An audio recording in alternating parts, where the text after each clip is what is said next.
उन्हाळा सुरू आहे आणि तुम्हालाही उन्हाळ्यामध्ये जेवताना तोंडी लावायला काहीतरी छान असं खावंसं वाटतंय, जे मोजक्या साहित्यात आणि पटापट तयार होईल असं असावं. तर हा व्हिडिओ खास तुमच्यासाठी. नमस्कार मंडळी, उन्हाळा स्पेशल भाग 2 मध्ये आज आपण बनवतोय कोशिंबिरीचे 2 प्रकार, जे मोजून 2 मिनिटात तयार होतात. चवीला भारी आहेत, तितकेच पौष्टिकही आहेत. तर कोशिंबिरीचा पहिला प्रकार करण्यासाठी इथं एक मध्यम आकाराची काकडी चिरून घेतली आहे. त्यानंतर बारीक चिरलेला कांदा घालूया. सगळं साहित्य किती प्रमाणामध्ये घेतले हे आपण डिस्क्रिप्शन बॉक्समध्येही देत असतो, तिथून पाहू शकता. आता बारीक चिरलेला टोमॅटो घातला, कोथिंबीर घालायची थोडीशी. त्यानंतर अर्धी वाटी दही घालूयात.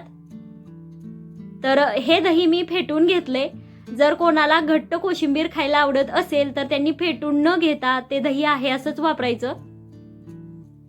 मोठे 4 चमचे घातले म्हणजेच ते अर्धी वाटी भरेल. आता चवीप्रमाणे मीठ घालायचे. तर इथं एक गोष्ट लक्षात ठेवायची, कोशिंबीर पटकन खारट होते, त्यामुळे मीठ घालताना थोडंसं जपून घालायचं. हवं तर परत चव बघून घातलं तरीही चालेल, पण सुरुवातीला कमीच घालायचं. हे सगळं मिसळून घेतलं आणि आपला कोशिंबिरीचा पहिला प्रकार इथे तयार झालाय.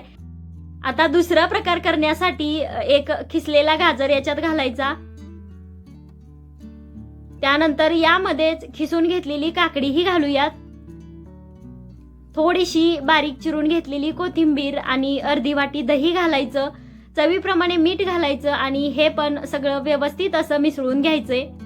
तर आपण बनवलेल्या या दोन्हीही कोशिंबिरीच्या प्रकारांमध्ये जर कुणाला आवडत असेल तर हिरवी मिरची आणि जाडसर शेंगदाण्याचं कूट घातलं तरीही चालेल, पण आमच्याकडे अगदी आजीपासून ते आईपर्यंत आणि आता मीही अशाच प्रकारे या कोशिंबिरी बनवतो, ज्यामध्ये मिरची किंवा शेंगदाण्याचं कूट नाही घालत. तरीही ह्या खूप जबरदस्त चवीच्या होतात. तुम्हीही एकदा अशा प्रकारे बनवून बघा, तुम्हालाही या नक्कीच आवडतील. तर आजचा हा व्हिडिओ आवडला असेल तर लाईक शेअर करा आणि अशाच उन्हाळा स्पेशल रेसिपीज बघण्यासाठी चॅनलला सबस्क्राईब करा. धन्यवाद.